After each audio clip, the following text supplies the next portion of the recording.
Era una donna bellissima ed era di una supponenza, di un orgoglio smisurato, e queste due cose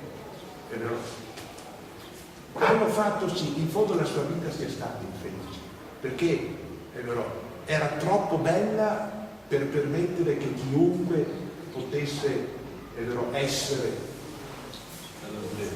all'altezza. Questa istintiva, non so se fosse arroganza, è una supponenza, per cui ebbe un'esistenza che direi infelice e anche una fine piuttosto precoce.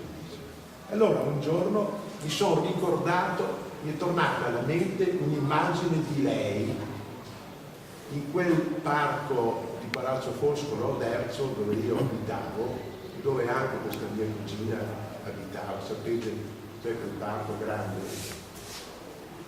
Il titolo è Cugina Lea. Lentamente il grande prato attraversavi, a testa china, nella speranza di trovare un quadrifoglio. Il caso e la vita non ti sorrisero, Lea. Dal margine del prato ti volgesti delusa ed entrasti nell'ombra.